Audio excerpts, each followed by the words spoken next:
वास्तविक महाभारत की लड़ाई हुई है अर्जुन और कृष्ण के बीच में, और इस लड़ाई में हिंसा इसीलिए नहीं है क्योंकि अर्जुन के हारने में ही अर्जुन की भलाई है।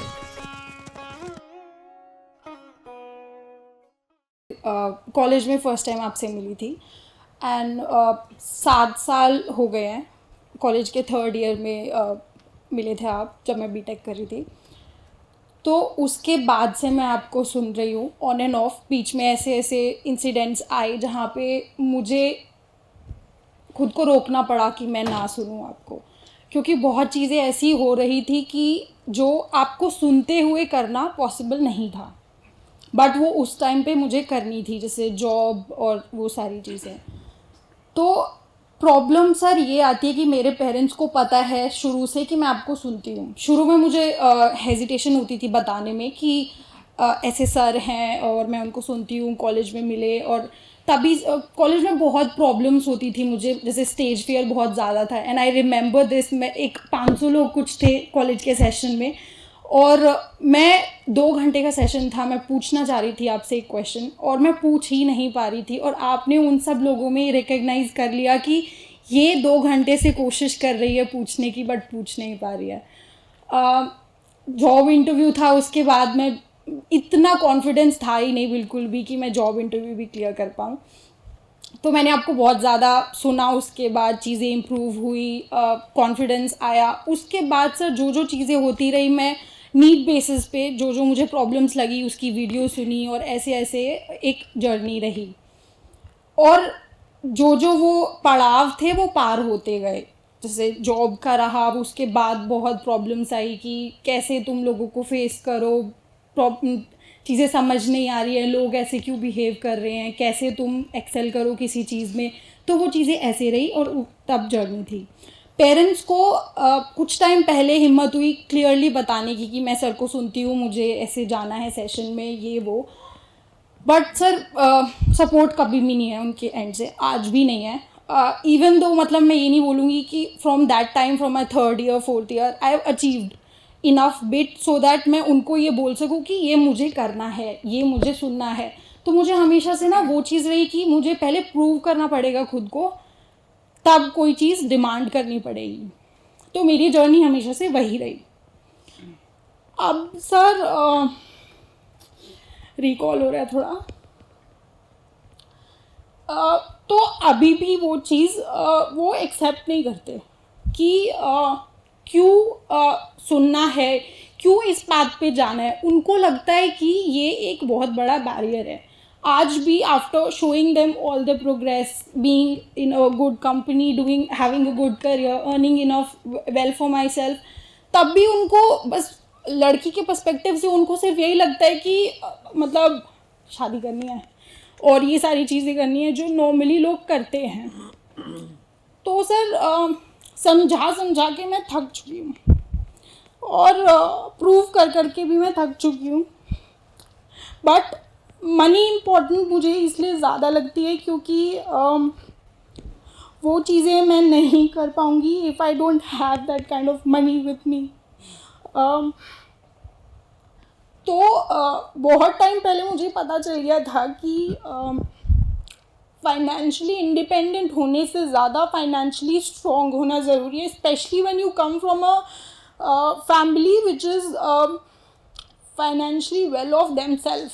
उनको इसके बियॉन्ड कुछ नहीं दिखता कि जब तक मैं, let me put it that way, जब तक मैं महीने का लाख रुपए नहीं कमा रही हूँ, वो सुनेंगे भी नहीं मुझे कि कुछ कर भी रही है, ये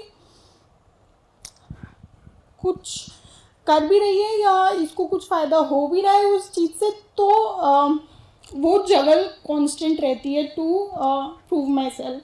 और इस चक्कर में मैं जिस फील्ड में हूँ, मैंने हमेशा से चीज़ें वैसे ही, जैसे कॉलेज में BSc ड्यू जाने का मन था, बट नहीं, मैंने बीटेक की क्योंकि वहाँ से करियर अच्छा बनेगा। जॉब करी, स्विच किया कि मनी बढ़ेगी।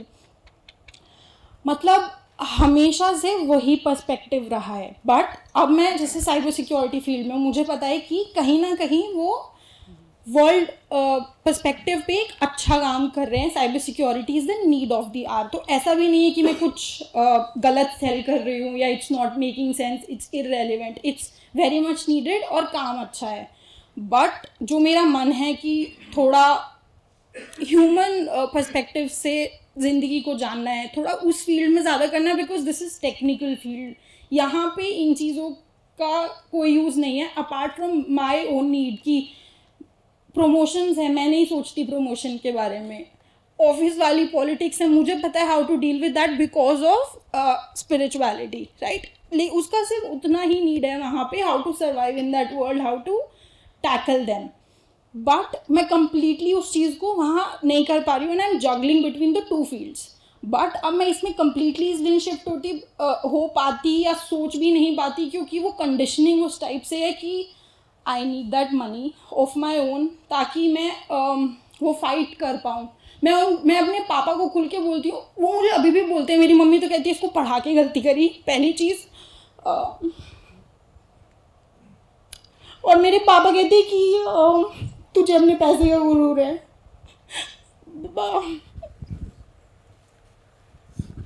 बट आई क्लियरली से हाँ है, because that's working for me. मैं सोलो ट्रिप पे जाने की कोशिश करती हूँ. ही इज़ लाइक गाड़ी नहीं मिलेगी. सो ये चीज़ें होती हैं, इसलिए कभी कभी वो पार्ट भी इम्पोर्टेंट होता है लाइफ का, और मैं उसको छोड़ ही नहीं पाती हूँ because that's more important to me right now. And I think for a while it will be. That's from me. So that's the girl's perspective. Like एक लड़की की वैल्यू मेरी लाइफ में इसलिए नहीं है बिकॉज सर ये एक माना जाता है कि हमें लड़के के पैसे चाहिए, हमें ये चाहिए वो चाहिए. मतलब I am standing on the other side. I am from that family. I am earning my money. Still there is no liberation. What's after this? Thank you. देखिए, एक चीज़ तो स्पष्ट होगी, वहाँ से जो बात आ रही थी वो पुरुष केंद्रित थी,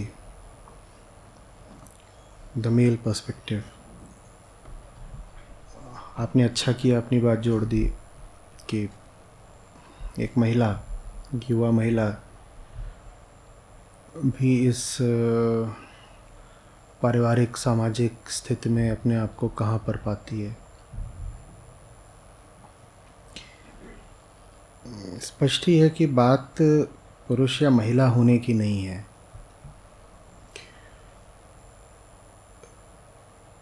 सबके ऊपर बंधन लाद दिए गए हैं, आदमी हो औरत हो कोई हो, बच्चा बूढ़ा कोई हो.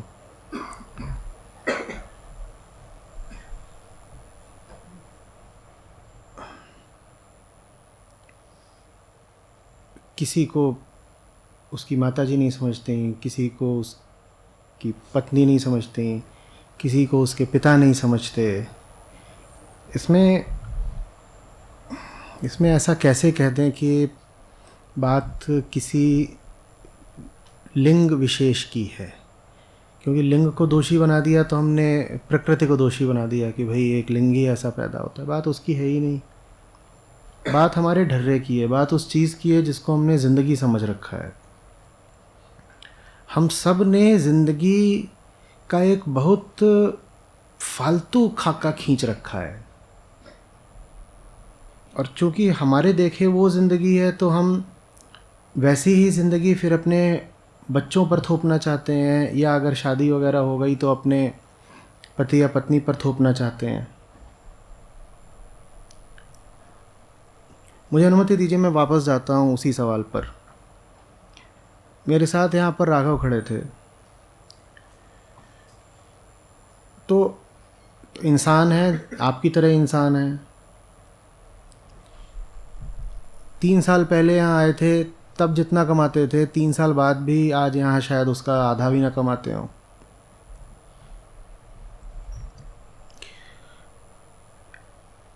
ये क्यों मज़े में है और कैसे? इनके भी माँ बाप हैं, शिक्षा है, जिस कैंपस से आ रहे हैं वहाँ बड़े महत्वाकांक्षी लड़के लड़कियाँ और माहौल होता है, तो ये कैसे मज़े में घूम रहा है।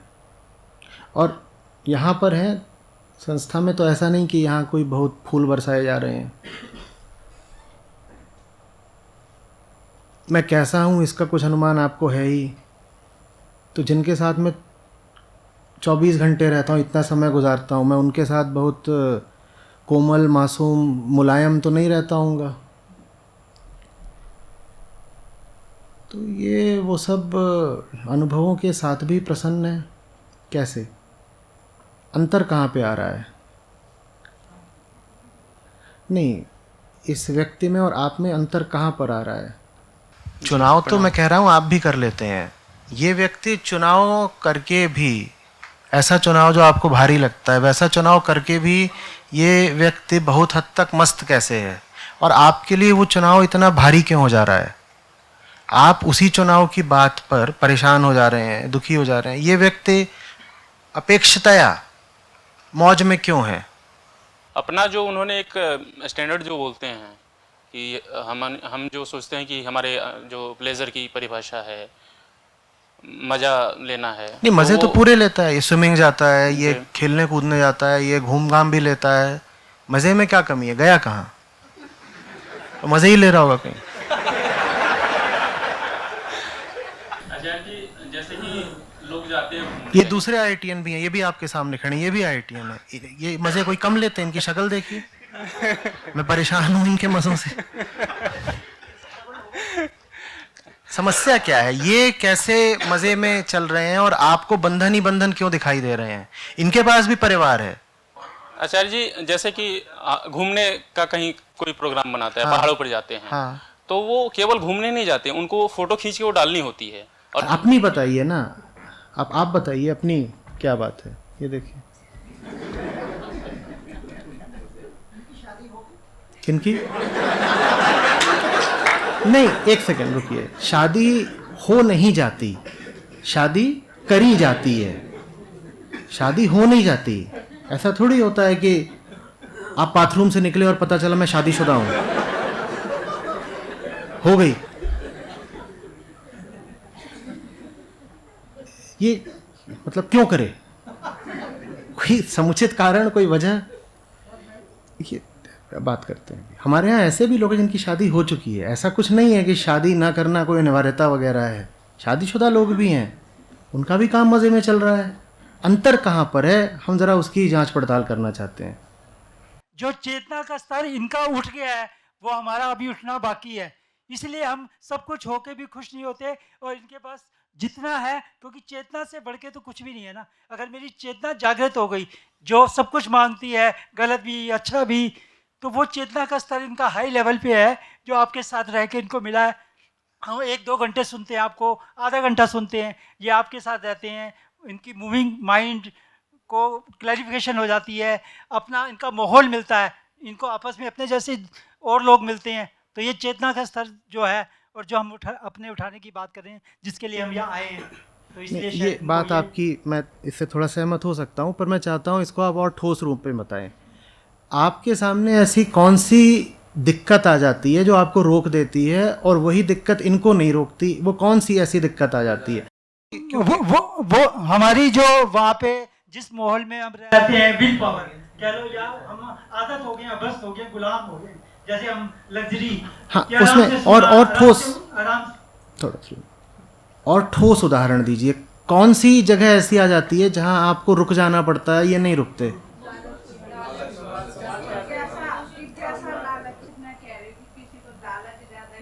नहीं, लालच किस चीज़ का? आप बिल्कुल ठीक कह रही हैं, मैं उसको एकदम ज़मीन पे लाना चाहता हूँ। किस चीज़ का लालच है जो आपको पकड़ ले रहा है, इनको नहीं पकड़ रहा? नहीं, लोगों को ये लगता होगा कि ये बच्चा इस लाइन में जाने के बाद शायद शादी नहीं करे या आगे। नहीं, ऐसी कोई मजबूरी तो होती नहीं, लोग शादी करते हैं। संस्था में शादीशुदा लोग हैं। ये और लोगों की सोच होगी शायद। नहीं, संस्था की मैं थोड़ा सा और कुछ अलग पूछ रहा हूँ। मैं पूछ रहा हूँ, आपने कहा था कि सन्यासी होने के अलावा, बात यहाँ से शुरू हुई थी, आपने कहा था सन्यासी होने के अलावा कोई विकल्प नहीं।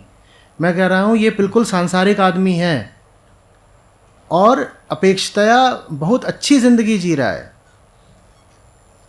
सन्यासी तो नहीं हो गया ना। तो ऐसी ज़िंदगी जीने में आप कहाँ अटक जाते हैं? किस चीज़ का फियर?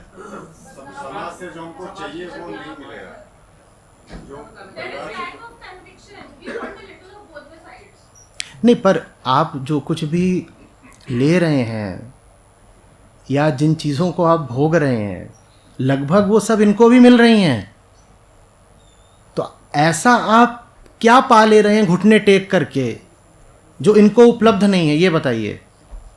आप कह रहे हैं कि आप इस तरह के यहाँ पे समझौते कर लेते हैं, यहाँ रुक जाते हैं, अटक जाते हैं, उससे आपको ऐसा क्या खास मिल जाता है जो इनकी ज़िंदगी में नामौजूद है? नमस्कार आचार्य जी। हम लोगों ने मन में, जो मुझे समझ में आया है, मैं बहुत सालों से अध्यात्म में हूँ, हम लोगों ने हमारे मन में चीज़ों से आइडेंटिफिकेशन कर रखा है। जो इस दुनिया में हमें चीज़ें दिखती हैं और हमें लगता है वो मैं ही हूँ, ये गाड़ी मैं हूँ, ये घर मैं हूँ। तो ये जो चीज़ें हैं इस दुनिया में, हमने अपने मन में एक आइडेंटिफिकेशन कर रखा है इन चीज़ों से। तो वो एक ईगो बन जाता है, फिर मन में एक विचारों का एक पिंड बन जाता है मन में। ये सिद्धांत है। मुझे और ठोस बताइए, आपको क्या खोने का डर रहता तो है? यही खोने का डर है जब हमें बोला जाता है कि इससे हमें दुख मिल रहा है इस आइडेंटिफिकेशन से, क्योंकि हम दुख एक्सपीरियंस करते हैं इस आइडेंटिफिकेशन से। तो जब हमें बोला जाता है कि इनको 1000 लोग इज्जत देते हैं, 1000 कम बोल रहा हूँ, सामाजिक स्वीकृति इन्हें कम मिली हुई है। आपको, मुझे नहीं पता कितने लोग प्रेम या सम्मान देते होंगे, इनको सम्मान देने वाले शायद लाखों लोग हैं। सामाजिक स्वीकृति इनको ज़्यादा है या आपको ज़्यादा है? ये सन्यासी का जीवन किस प्रकार है, मुझे बताइए। जब आप सन्यासी बोलते हो तो उससे आपका एक अर्थ, एक आशय होता है, एक तस्वीर होती है। ये किस तरीके से सन्यासी है? अभी ये कुर्ते में तो आपको कुछ लग रहा होगा, अभी ये जीन्स टी शर्ट में आ जाएगा। आप बताइएगा सन्यासी कैसे है ये? जी, सन्यासी का मतलब है जैसे हम नौकरी चुनते हैं। ओके, ये नौकरी क्योंकि ओके इससे करियर सबसे ज़्यादा अच्छा रहेगा, सबसे ज़्यादा पैसे बनेंगे। ये नहीं चुना कि ओके इससे मन की शांति मिलेगी या इससे बोध होगा या विवेक होगा। अब होता क्या है, ये सन्यासी का ही जीवन जी रहे हैं। बिल्कुल मेरे हिसाब से ये सन्यासी का ही जीवन जी रहे हैं। तो जहाँ नहीं, मैं इस पर थोड़ी आपत्ति रखना चाहता हूँ, क्योंकि आप जिसको सन्यासी कह रहे हैं उससे जो छवि जाती है वो डरावनी है। नहीं, मेरे को छवि से मैं यहाँ किसी बुद्ध, वो शब्द मैंने इसलिए यूज़ किया स्पेसिफिकली। हाँ बिल्कुल, शुद्धतम अर्थ में सन्यासी हो सकते हैं। वो ट्राइड और टेस्टेड रूप रहा है हजारों साल से हर धर्म में। क्योंकि वो क्या कह रहे हैं, अच्छा चलिए मान लीजिए सन्यासी भी हैं, तो ऐसे सन्यासी आप भी क्यों नहीं हो सकते? हाँ वही कि बेसिकली फिर ये जो नहीं, आप रुकिए, बस सीधे इसका उत्तर दें कृपया। अगर ये सन्यासी है भी, मैंने माना, चलो इन्हें बोल लो सन्यासी, तो ये सन्यासी आप क्यों नहीं हो सकते? आपको तकलीफ क्या आ जाएगी? मैं बताता हूँ कुछ ठोस बातें, सुनिए, मैं बैठिए, मैं बताता हूँ। और मैं नहीं कह रहा मेरी आखिरी बात है, उसमें कोई आपत्ति हो तो ज़रूर बताइएगा, चर्चा है। इनके सारे बैचमेट्स के पास कारें हैं, ये बाइक पर चलते हैं, पर इन्हें बाइक में मौज आती है। तो बेहतर कौन हुआ? वो जिसने 12-14 लाख की गाड़ी खरीद रखी है, इनके पास 1 लाख 1.5 लाख की बाइक है, पर इन्हें तो बाइक में ही मज़ा आ रहा है। उन्होंने नौकरी करी, पैसे बचाए। अब 10 लाख बचाने में कुछ समय तो लगता है ना, और 10-12 लाख बचा के उन्होंने गाड़ी खरीद ली, इन्होंने बाइक खरीदी है, ये बाइक में चलते हैं। गाड़ी भी खरीद लेंगे, ऐसी क्या बात है? उतनी बड़ी नहीं खरीदेंगे, छोटी खरीद लेंगे। जब एकदम ज़रूरत लगने लगेगी भाई कि गाड़ी भी चाहिए, तो गाड़ी भी आ जाएगी। पर वो 10-12 लाख की गाड़ी इतनी बड़ी चीज़ थी कि आप उसके लिए ज़िंदगी बेच दो। यहाँ पे अटकते हो आप। सामाजिक स्वीकृति वगैरह कोई बात नहीं है। मैं तो समझ ही नहीं पा रहा हूँ इनको कौन सी सामाजिक स्वीकृति नहीं मिली हुई, कौन सी नहीं मिली हुई। 30 साल के नहीं है ये, और इनसे दूनी उम्र के लोग इनको झुककर नमस्कार कर रहे हैं, और कौन सी सामाजिक स्वीकृति चाहिए? इनके घर वाले, इनके रिश्तेदार तक इनको आदर से संबोधित करते हैं, और कौन सी सामाजिक चाहिए स्वीकृति?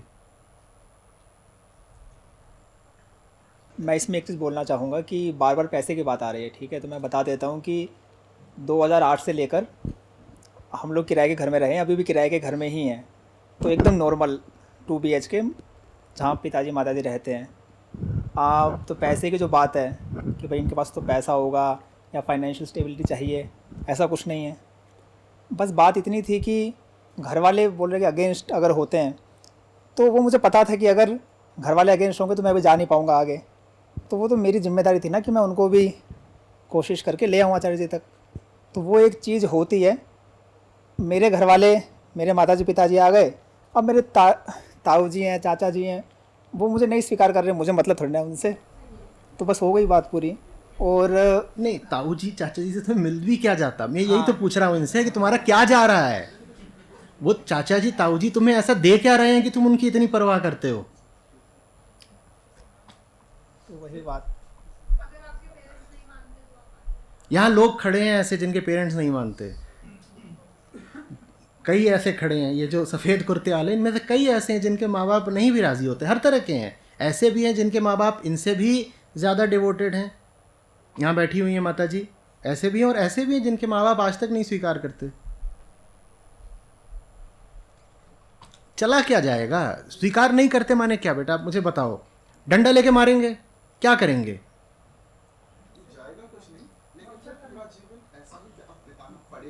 ऐसा जीवन बिताने में तकलीफ क्या है? इसमें तकलीफ क्या है? आपको जैसे आचार्य जी ने बोला कि कुर्ता पजामा पहनकर खड़ा है, संस्था के अंदर आचार्य जी ने कंपलसरी किया हुआ है कि सब लोग स्पोर्ट्स भी खेलेंगे, सब लोग अपनी पढ़ाई भी करेंगे। तो जो हम लोग जीवन जीते हैं उसमें सब कुछ वही होता है जो आप लोग करते हैं, स्पोर्ट्स भी खेलते हैं। इनफैक्ट मैं जब देखता हूँ कि मेरे बैचमेट्स हैं वो स्पोर्ट्स नहीं खेल पाते हैं, हम लोग खेल पाते हैं, तो हमारा जीवन तो ऊंचा ही हुआ ना। बस ये है कि सांसारिक तरीके से भी ये बेहतर जीवन जी रहे हैं संसारियों से। जिसको आप सन्यासी बोल रहे हो वो संसार के मज़े लूट रहा है। ये सब कुछ करते हैं, ये पूरा भारत घूमते हैं, ये खेलने जाते हैं, पढ़ाई करते हैं, ये मूवी भी देखाते हैं, सब कुछ करते हैं। मैं इसीलिए जो पूछना चाहता हूँ कि आप कौन सा तीर मार रहे हो वो जीवन जी करके जिसमें आप कहते हो अटके हुए, उसमें मिल क्या रहा है आपको? पर एक जो मेरा डर है वो मैं बताना चाहती हूँ सर। मेरे पेरेंट्स ना फ्यूचर को लेकर डराते हैं कि अभी you are thinking like that, when you will be as old as us you will regret, you will be depressed, you will be alone, you will be. आप कितने साल के हो? I am 30। ओल्ड माने क्या होता है? I think 60 there। 60 प्लस। 60 के बाद पछताना पड़ेगा ना। 60 में मर जाना। 30 साल मजे करो और मर जाओ, समस्या क्या है? 60 के बाद क्या होगा उसके लिए आप अपना पूरा जीवन और जवानी क्यों खराब कर रहे हो? सर बड़े गंभीर होके बोलते हैं, मतलब पछताओगे, शादी नहीं करोगे तो पछताओगे। And I agree with. मैं बिल्कुल नहीं कह रहा हूं कि शादी मत करो। मैं बेढंगी और नालायक किस्म की शादियों के खिलाफ हूं। वही करना चाहते हैं वो। आपको कोई, आप ढंग की शादी कर सकते हो, बेशक करिए, उसमें कोई बात नहीं है। थोड़ा एक दो बातें और बताता हूँ आप कहाँ फंसते हैं। 2-3 चीज़ें होती हैं। एक, आप फंसते हो इस झंझट में कि बहुत बड़ा मकान खरीदना है। वो जो करोड़ 3 करोड़ वाले मकान होते हैं ना, 5 करोड़ 8 करोड़ कितना भी जाता है, आप वहाँ फंसते हो। आप उम्र भर जो उसकी किश्तें भरते हो वहाँ फंसते हो। उसके लिए फिर चाहिए होता है अकूत पैसा। और आप जो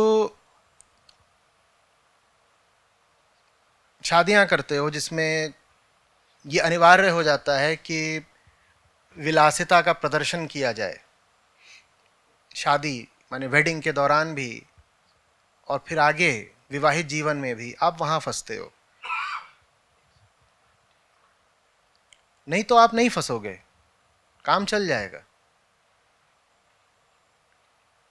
हम आमतौर पर जो हमारा लिविंग स्टैंडर्ड होता है वो तो जितना आप कमाते हो उससे आधे में भी चल जाए अगर आपने मोटे वाले खर्चे न पाल रखे हो। अध्यात्म एक तरीके से इन मोटे खर्चों से बचने का नाम है।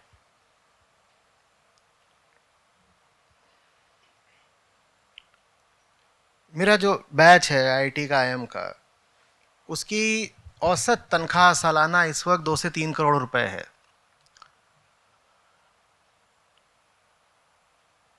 महीने का 20 लाख 25 लाख बैठ गया। और उनमें से बहुत सारे ऐसे हैं जिनके पास अभी पर्याप्त नहीं है। लालच की बात नहीं, उनके पास सही में पर्याप्त नहीं है। खर्चे, आप वहां फंसते हो। आपने ऐसे खर्चों को अनिवार्य मान लिया है जो अनिवार्य हैं ही नहीं। आप गुड़गांव में 5 BHK लोगे तो आपको क्या लगता है आप आजाद जी पाओगे?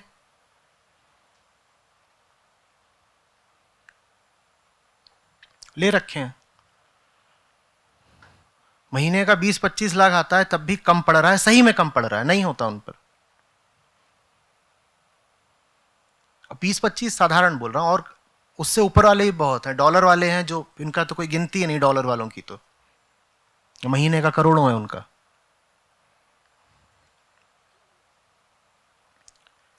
यहां फंस जाते हो। कुछ खर्चों को आपने व्यर्थ ही जरूरी समझ रखा है। फिल्मों ने आपको सिखा दिया है कि 2 करोड़ की शादी नहीं करोगे तो तुम इंसान ही नहीं हो, मुर्गा हो तुम। अब आपको बहुत सारा पैसा चाहिए क्योंकि आपको 2 करोड़ वाली शादी करनी ही करनी है। यहां पर बेचारे माँ बाप की सांसें रुकने लगती हैं कि अगर ये कमाएगा नहीं तो 2 करोड़ वाली शादी कैसे करेगा। 2 करोड़ वाली शादी, 25 लाख वाली SUV,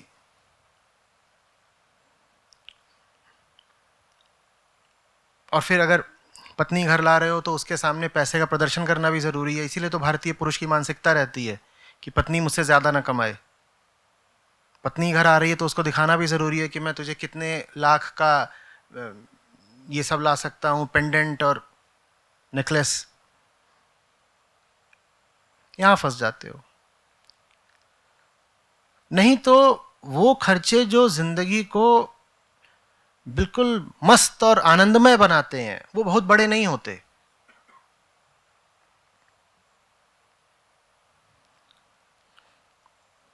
अभी 5 साल पहले तक जितने भी बाहर के शिविर होते थे उनमें से आधे से ज्यादा मैंने अपनी बुलेट पर करे हैं। और अभी कल भी संजय को बोला कि उसको फिर से ठीक करा दो, मुझे चलानी है।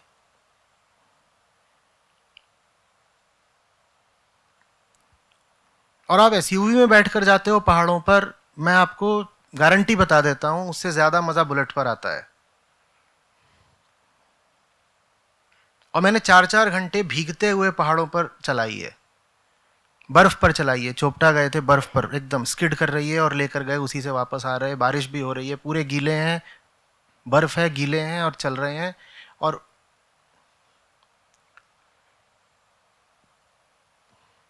आप ऐसी चीजों पर पैसा खर्च करते हो अनिवार्य समझकर, जिस पर पैसा खर्च करना अनिवार्य नहीं है।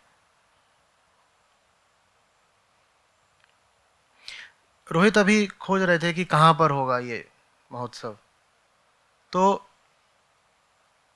पहले बात करी जाकर होटलों में। 3 दिन के 10 लाख रुपए से शुरुआत हुई। फिर बात करी जाके बैंकेट हॉल में, वहां भी कम से कम कितना आया था, 3-4 लाख आया था 3 दिन का, कुछ ऐसे ही। फिर जाकर कॉलेजों में बात करी और यहां पर निश्चित करा। वो होटल इतना सारा पैसा क्यों मांग रहा है? और जैसी आपको यहां व्यवस्था मिली है इससे अच्छी होटल नहीं दे पाता। वो इतना सारा पैसा क्यों मांग रहा है? क्योंकि उसकी इतना सारा पैसा खाने की आदत बन चुकी है। उसके पास ऐसा ऑडिटोरियम है भी नहीं, फिर भी वो इतना सारा पैसा मांग रहा है क्योंकि आप उसको वो पैसा देते हैं अपनी शादियों में। आपने उसकी आदत बिगाड़ दी है। और इसी शादी की खातिर आप जिंदगी भर गुलामी करते हो कि एक दिन में वो सारा पैसा जाके उड़ा दूंगा, किसी होटल वाले को दे दूंगा।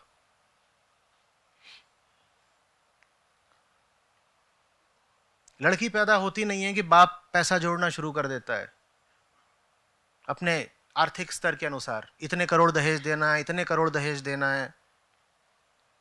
और फिर आप कहते हो कि देखो हम सही जीवन कैसे जी सकते हैं, पैसा भी तो चाहिए ना।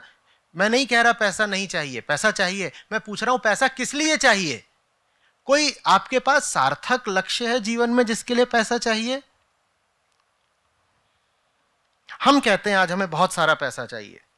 पिछले 3-4 सालों में जीवन में मुझे पहली बार लगने लगा है कि पैसा चाहिए, क्योंकि अब दिखा है एक ऐसा लक्ष्य जो पैसे के बिना नहीं मिलने का। तो हम खुलेआम जाकर के बोलते हैं पैसा दो, हमें बहुत बहुत सारा पैसा चाहिए। मैं आपसे पूछ रहा हूं आपको पैसा क्यों चाहिए? आप मुझसे पूछिए, मैं बताऊंगा मुझे पैसा क्यों चाहिए। यह संस्था इस वक्त बहुत ज्यादा जरूरत में है पैसे की, और हमारा पैसा इसलिए नहीं कि हम बैंकेट हॉल को दे देंगे या उससे महल बनवा लेंगे, इसका हनीमून होगा उसमें।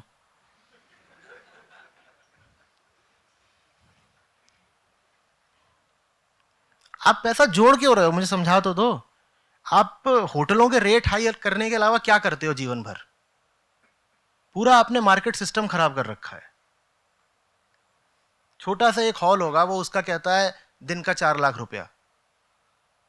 कहता हूं इसकी गलती नहीं, इसकी आदत तो आम मध्य वर्ग और उच्च मध्यम वर्गीय लोगों ने खराब करी है। वो देते हैं वाकई इतना, इसके लिए आप कहते हो कि गुलामी करनी तो जरूरी है ना, नहीं तो क्या होगा, एक बड़ा मकान तो जरूरी है ना। तुम क्या करोगे इतने बड़े मकान का? मरोगे तो साथ चिता में जलेगा वो। आपको मालूम है दुनिया भर में रेंटल सबसे सस्ते हिंदुस्तान में, आप जानते हैं इस बात को? भारत से ज्यादा सस्ते रेंटल्स दुनिया भर में कहीं नहीं है। अमेरिका में लोग मकान खरीदें, ये बात सेंसिबल होती है क्योंकि वहां मकान सस्ता है, किराया महंगा। और भारत में आपको बड़ी बड़ी कोठियां भी बड़े साधारण किराए पे मिल जाती हैं। भारत में कोई तुक ही नहीं है कि आप मकान खरीदो। इतने सारे मूर्ख लोग हैं जिन्होंने बहुत बड़े बड़े मकान बनवा रखे हैं। उन्होंने मकान बनवा दिए, फिर वो करेंगे क्या? तो उसको किराए पे देते हैं। आप लो ना किराए पे, कौन आपको रोक रहा है? फिर कहते हैं नहीं किराए पे ले लेते हैं, फिर कभी मकान मालिक कहता है कि नहीं अब खाली करो, तो जाना पड़ता है, तो चले जाओ, समस्या क्या है? नहीं सामान शिफ्ट करना पड़ता है, तो समस्या क्या है? नहीं सामान बहुत सारा है। सामान क्यों बहुत सारा है? सामान क्यों है बहुत सारा?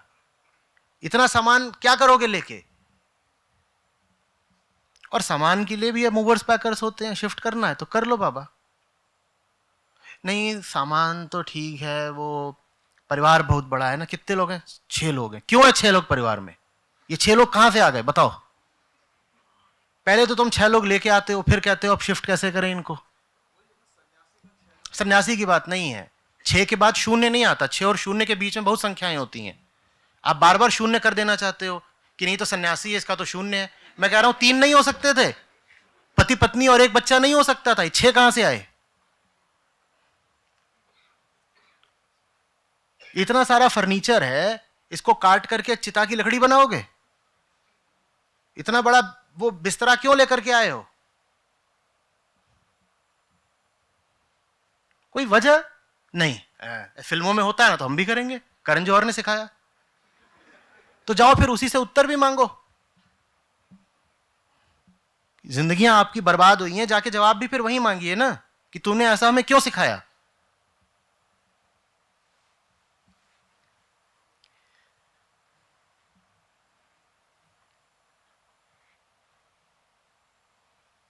अच्छी किताबें हों, अपना एक वाहन हो, छोटा ही सही लेकिन एक साफ सुथरा और सही जगह पर एक घर हो। ये जिंदगी जीने में आपत्ति क्या है आपको? और जिंदगी पर बहुत सारे बोझ ना हो तो पढ़ने के लिए भी वक्त हो, खेलने के लिए भी वक्त हो, गीत संगीत सीखने के लिए वक्त हो। गिटार सीखो, वीणा सीखो, सितार सीखो, हारमोनियम है। ये जिंदगी आपको बुरी लग रही है सुनने में, तो समस्या क्या है?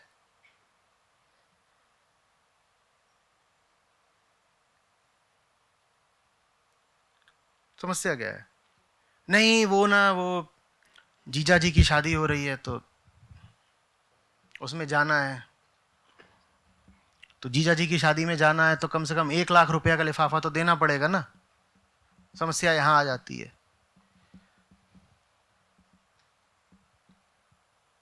बेशरम हो जाओ, जाओ खा के आ जाओ। समस्या क्या है? लिफाफा दे दो लिख करके, ऊपर ही लिख दो इसमें 1 लाख रुपया है, खाली दे दो। फिर बोलो बड़े चोर आते हैं आपके यहाँ, कैसे आदमी हो आप, मेरा 1 लाख रुपया चुरा लिया। नहीं, समस्या क्या है, इतने गंभीर क्यों हो रहे हो बेटा? इतनी गंभीरता की क्या बात है इसमें? हाँ, बोल रहे हो घर से गाड़ी मांगते हैं, गाड़ी नहीं देते तो खरीद लो ना। ओला किस लिए है? घर वाले गाड़ी नहीं दे रहे तो ओला भी रोक देंगे। मेल स्पेसिफिक क्या बात है? फीमेल को ओला में नहीं घुसने देते। फीमेल ओला क्या होती है? फीमेल ओला क्या होती है? क्यों नहीं हो सकता बताओ ना। इंडिया नहीं, तुम अपनी बात बताओ। तुम अगर करोगे तो क्या हो जाएगा? अगर करोगे तो क्या हो जाएगा? उत्तर दो। कुछ नहीं होगा, यही तो बोल रहा हूं सर, बल्कि अच्छा होगा। तो यही तो बोल रहा हूं सर, लेकिन मैं और वाइडर पर्सपेक्टिव पे बोलना चाह रही हूँ हाँ। कि सर आपने बोला चलो बाइक की बात हटा देंगे। हाँ। हम लड़कियां होते हैं, हमें घर का नहीं प्रेशर होता कि हमें घर बनाना है। ठीक है, क्योंकि शादी की बात रही, मैंने तो अपने पापा मतलब ज़्यादा खर्च ना चाहते, उनका सपना ही यही है कि मैंने जो जोड़ा है मैं खर्च करूं, इतना करूं। मेरी लड़ाई सिर्फ ये है, मैं करने नहीं दूंगी। ठीक है, तो मुझे नहीं करना है तो वो। मत करो। सर मैं यही जानना चाहती हूँ कि ये सर मैं खर्चा नहीं करती ज़्यादा मत जितना करो। सर नॉर्मल लड़कियां करती है, मत क्योंकि करो। मेरा पर्सपेक्टिव है नहीं करना है उन चीज़ों पे। समस्या कहाँ है? सर फिर भी यही मैं पूछना चाह रही हूँ, मेरा ब्लॉकेज कहाँ है? मैं फिर कहीं भी नहीं वो है। क्यों नहीं कर पा रही? इसी को तो माया कहते हैं। सर मुझे सा माया माया जो है ही नहीं उसको माया कहते हैं। कोई ब्लॉकेज नहीं है। सर सिक्योरिटी का इशू है Security कि माने मैं क्या होता अपने है? पैरों पे खड़ा, ताकि मुझे ना पापा से ना किसी लड़के से कुछ आप भी पढ़े लिखे मांगना हो, पड़े। आपके पास वर्क एक्सपीरियंस है, आप भूखे नहीं मरने वाले। कौन सी सिक्योरिटी की बात कर रही हो तुम? सर, कौन सी सिक्योरिटी से डरी आजकल हुई हो? हर अच्छी चीज पर एक प्राइस टैग है ठीक और है। एवरीवन इज रिकॉग्नाइजिंग बोलो, कि if एक something चीज is बताओ good- ना, कौन सी ऐसी चीज है जो तुम्हें चाहिए, प्राइस टैग है नहीं सर मिल रही? Let's say organic food, it's a very basic thing. ठीक है, उसके लिए एक आदमी का ऑर्गेनिक फूड महीने में कितने का आता है? सर मैं एक इंसान की बात नहीं कर रही। तुम if एक you have इंसान a हो, तुम दो family- नहीं हो। चलो सर मेरी बात भी करते हैं, लेकिन हर एक ऑर्गेनिक फूड एक इंसान का महीने का ऑर्गेनिक फूड कितने का आता है कि तुम नहीं खरीद पाओगी? सर 500 रुपए का महीने का? सर 1000 महीने 2000 का? इतना ही मैंने नहीं खरीदी सर सब्जियां। यही तो दिक्कत है ना। सर मैं ऑनलाइन जब ऑर्डर करती हूँ तो महंगा ऑर्गेनिक फूड आता है महंगा, महीने का 5000 8000, एक आदमी का इससे ज्यादा का नहीं आएगा। तुम्हारे पास इतने पैसे नहीं होंगे, एक आदमी के खाने के पैसे नहीं होंगे तुम्हारे पास। तुम डरे किस बात से हुए हो वो तो बता दो। एक चीज की बात नहीं है, और बहुत बताओ, चीजें होती हैं जो तुम्हें और करनी जैसे होती है। जैसे खाने के अलावा और क्या बात है? बोलो। सर जैसे कहीं जा रहे हैं, ठीक ट्रिप है, पे जा रहे हैं, जोड़ते हैं हम, पैसा जोड़ेंगे, तुम्हारी सारी अनिवार्य आवश्यकता है। फर्स्ट टाइम एक सोलो ट्रिप लिया, ठीक मेरे है। को बहुत डर था उस ठीक चीज है। का, तो मैं बाइक तो भूल जाऊं, मुझे कार में ही जाना था। ठीक है, कार में दूसरी गए। चीज सर होटल्स होते हैं, तुम कोई कहीं अरे भी मैं नहीं जान रुक गया, सकते होटल as a में गए, girl। आप 5000 वाले होटल में चले जाओ। मैं पूछ रहा हूँ ये सब मिला के भी कितना खर्चा बैठ जाएगा बताओ? सर 50,000 तो महीने का मिनिमम चाहिए सब चीज करने 50,000 कमाने के लिए अपने आप को बेचना आवश्यक है। 50,000 इतना बड़ा अमाउंट है? सर मैं अगर सोचती हूँ तो लाख के नीचे कुछ होता नहीं आज के अरे टाइम। अभी 50,000 बोला, लाख का सर एक लिए लेकिन चाहिए। सर वो चीज मैं वो बोलना चाह रही हूँ कि वो बिल्कुल बेसिक चीजें हैं। और बिल्कुल बेसिक के ऊपर का क्यों चाहिए सर, तुम्हें? रोज- अभी हमने कहा, रोज चीजें एक महंगी सेकंड, होती नहीं जा नहीं रही थमो, तो बेईमानी हो रही है अभी। अभी हमने कहा 5,000 का कमरा, तब जाकर के बात 50,000 पे पहुंची। अब बोल रही हो बेसिक है, तुम्हें कितने हजार का कमरा तो चाहिए? सेव भी तो करना है कल के लिए। कल के लिए सेव करना है, कल कमाना छोड़ दोगी, तुम्हें क्या हो जाएगा कल? सर कुछ तुम्हें भी हो सकता कल- है, राइट? एक बेसिक सेविंग तो सबको चाहिए होती है ना। बेटा सेव हो जाता है उतना तो तुम्हारी कंपनी पीएफ ही काट लेती होगी। कौन कह रहा है उतनी सेविंग नहीं हो रही? तुम्हारे पास कोई वजह नहीं है, तुम वजह ढूंढोगे तो बस कुतर्क निकलेंगे, कोई वजह नहीं है।